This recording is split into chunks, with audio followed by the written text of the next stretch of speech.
శ్రీమాన్ వంజరి శివరామకృష్ణ గారికి ధన్యవాదాలు తెలియజేస్తూ, ఈ గురుకులంలో చదువుకుంటున్నటువంటి వేద విద్యార్థులు సంస్కృతాన్ని కూడా అభ్యసిస్తున్నారు. ఆ సంస్కృతంలో వాళ్ళు నేర్చుకున్నటువంటి కొన్ని విషయాలని ఒక్కొక్కరు వచ్చి వారు ఇప్పుడు అందరికీ కూడా తెలియజేస్తారు. ముందుగా చిరంజీవి చేతనరామ శర్మని రమ్మని కోరుతున్నాను. ముందుకొచ్చి అతను చెప్పదలుచుకున్నటువంటి విషయాన్ని చెప్పవలసిందిగా.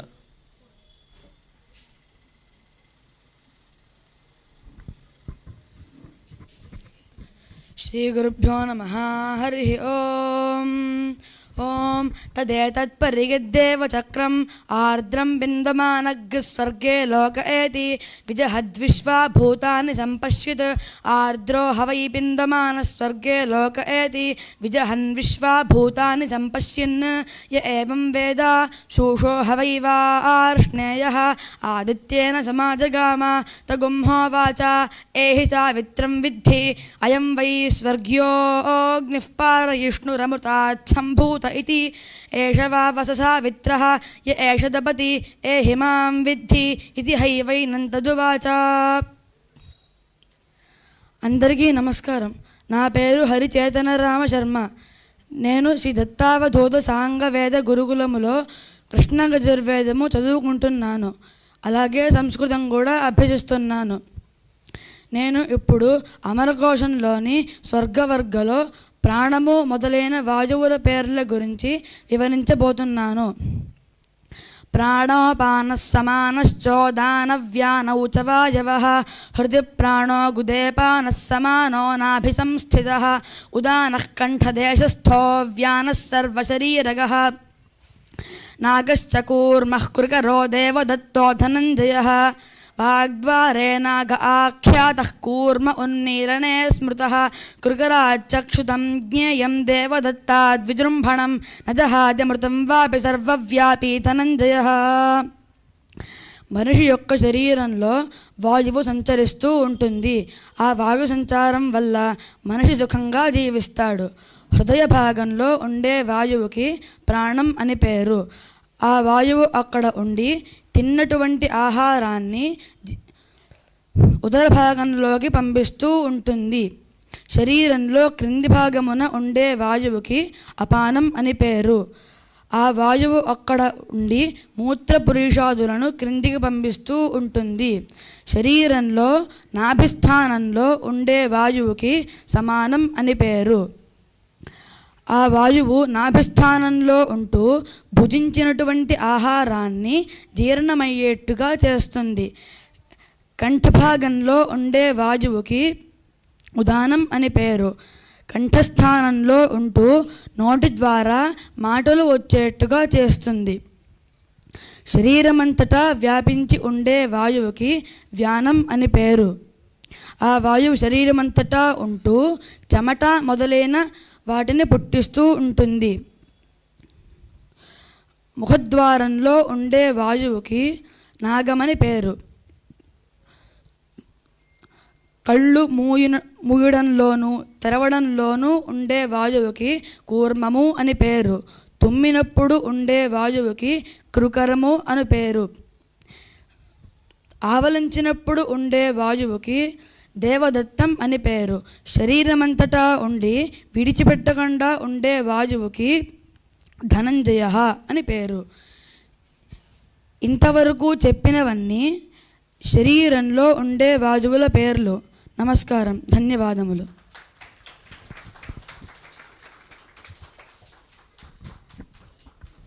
చిరంజీవికి శుభాశీస్సులు. తర్వాత చిరంజీవి దువ్వూరి సూర్యశర్మ అతను చెప్పదలుచుకున్నటువంటి విషయాలని చెప్తాడు పైకొచ్చి.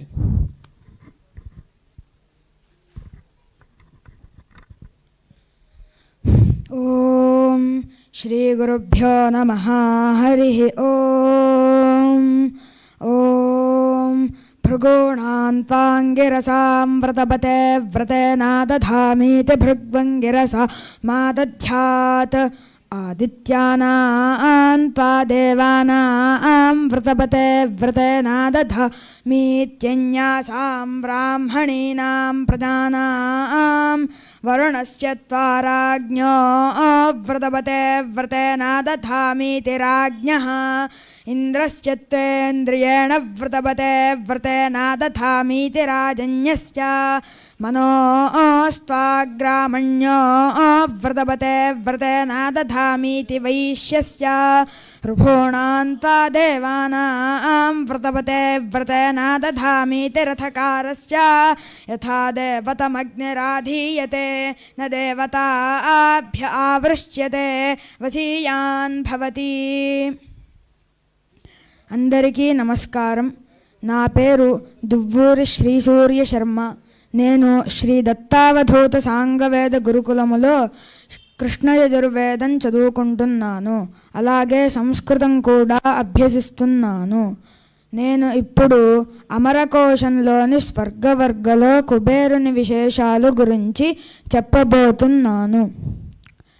కుబేరస్త్రియంబక సఖో యక్షరాట్ గుహ్యకేశ్వరః మనుష్యధర్మాధనదో రాజరాజో ధనాధిపః కిన్నరేశో వైశ్రవణః పౌలశ్చో నరవాహనః యక్షైకపింగైలబిలశ్రీదపుణ్యజనేశ్వరాः అస్యోద్యానం చైత్రరథం పుత్రస్తు నలకూబరः కైలాసస్థానమలకా పూర్విమానంతు పుష్పకం. కుబేరునికి చాలా పేర్లు ఉన్నాయి. శివుడికి స్నేహితుడు కనుక త్రియంబక సఖః అని పేరు. యక్షులనే దేవతాగణానికి ప్రభువు కాబట్టి యక్షరాట్ అని పేరు. మనుష్యుల గుహ్యకులు నిధులను రక్షించేవారు. వారికి ప్రభువు కాబట్టి గుహ్యకేశ్వరః అని పేరు. మనుష్యుల వంటి నడవడిక కలిగిన వాడు కనుక మనుష్యధర్మ అని పేరు. ధనమును ఇచ్చేవాడు కాబట్టి ధనదహ అని పేరు. ధనానికి అధిపతి కాబట్టి ధనాధిపః అని పేరు. కిన్నరులు అనే దేవతాగణానికి ప్రభువు కాబట్టి కిన్నరేశః అని పేరు. విశ్రవసుని కుమారుడు కాబట్టి వైశ్రవణః అని పేరు. పులస్త్య మహర్షి వంశంలో జన్మించినాడు కాబట్టి వైశ్రవణః అని పేరు. పౌలస్త్యః అని పేరు. నరుడు వాహనముగా కలిగిన వాడు కాబట్టి నరవాహనః అని పేరు. పార్వతీదేవి శాపము వలన ఒక కన్ను పచ్చనైన వాడు కాబట్టి ఏకపింగః అని పేరు. ఇలబిల అనే స్త్రీ యొక్క కుమారుడు కాబట్టి ఐలబిలః అని పేరు. పుణ్యజనులు అనగా యక్షులు. ఆ యక్షులకి ప్రభువు కాబట్టి పుణ్యజనేశ్వరః అని పేరు. కుబేరుని ఉద్యానవనమునకు చైత్రరథం అని పేరు. కుబేరుని కుమారుడికి నలకూబరుడు అని పేరు. కుబేరుని నివాస స్థానమునకు కైలాసం అని పేరు. కుబేరుడి పట్టణమునకి అలక అని పేరు. కుబేరుని విమానానికి పుష్పక విమానం అని పేరు. ఇంతవరకు చెప్పినవి కుబేరుని విశేషాలు. ధన్యవాదములు. నమస్కారం.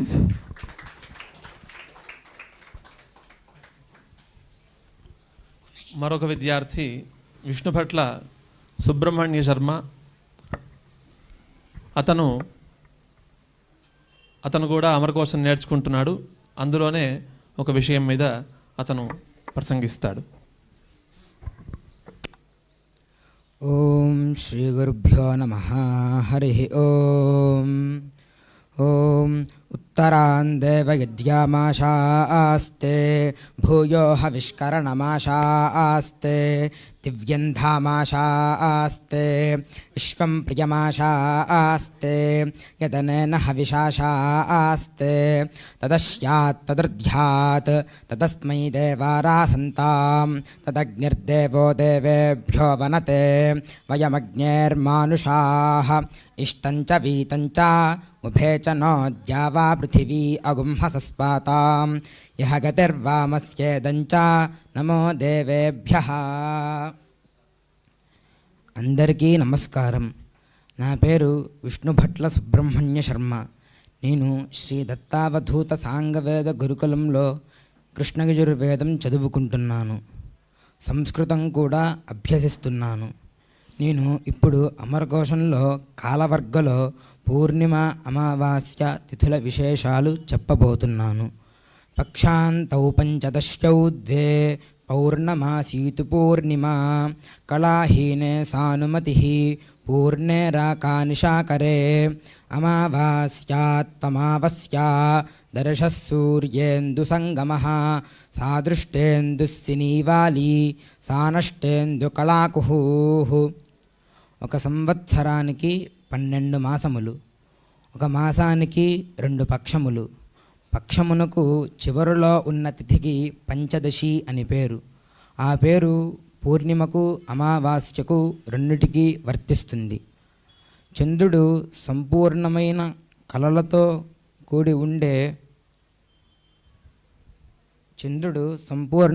కళలతో ఉండే తిథికి పూర్ణిమ అని పేరు. ఆ చంద్రుడు ఒక కళ తక్కువై కళాహీనుడైనప్పుడు అటువంటి పూర్ణిమా తిథికి అనుమతి అని పేరు. అనగా చతుర్దశితో కూడిన పూర్ణిమ అని భావము. చంద్రుని యొక్క సంపూర్ణమైన కళలతో కూడి ఉండే పూర్ణిమా తిథికి రాక అని పేరు. అమావాస్యకి దర్శ అని, అమావాస్య అని పేర్లు ఉన్నాయి. అమావాస్య రోజున సూర్యచంద్రులు ఇద్దరు కలుస్తారు కనుక సూర్యేందు సంగమః అని మరొక పేరు ఉంది.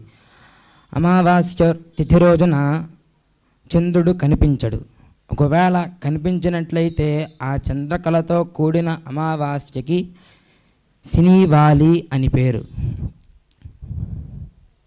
చంద్రకళ లేనుడు వంటి అనగా చంద్రుడు కనిపించిన అమావాస్యకి కుహూహు అని పేరు. ఇంతవరకు చెప్పినవి పూర్ణిమ తిథుల విశేషాలు. ధన్యవాదములు. నమస్కారం.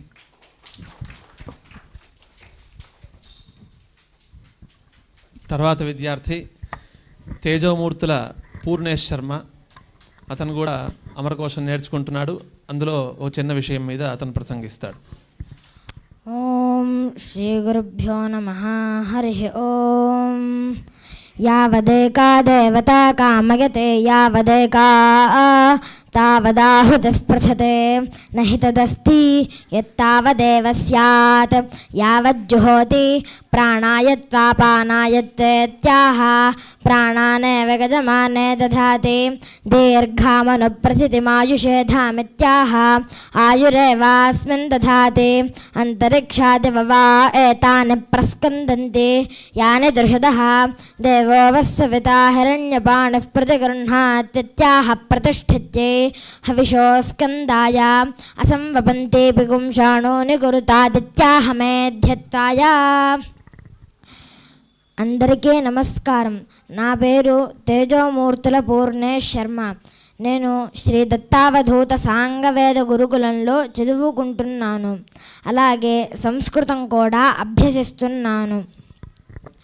సంవత్సరో వత్సరోబ్దోహాయనో స్త్రీ శరత్సమాః మాసేన స్యాదహోరాత్రః పైత్రో వర్షేణ దైవతః దివ్యైర్వర్షసహస్రే ద్వాదశభిర్దైవతం యుగం దైవే యుగసహస్రే ద్వే బ్రాహ్మః కల్పౌ తుతో నృణాం మన్వంతరం తు దివ్యానాం యుగానామేకసప్తతిః. మానవుల కాలమాన ప్రకారం ఒక సంవత్సరానికి 360 రోజులు, ఒక మాసముకు 30 రోజులు. మనుష్యులకు ఒక మాసము అయితే పితృదేవతలకు ఒక అహోరాత్రము. అనగా మనకి ఒక నెల అయితే పితృదేవతలకి ఒక రోజు. మనకి ఒక సంవత్సరము అయితే దేవతలకి ఒక రోజు. ఆ రోజులో పగలు ఉత్తరాయణము, రాత్రి దక్షిణాయనము. అటువంటి రోజులు 360 అయితే దేవతలకి ఒక సంవత్సరం అవుతుంది.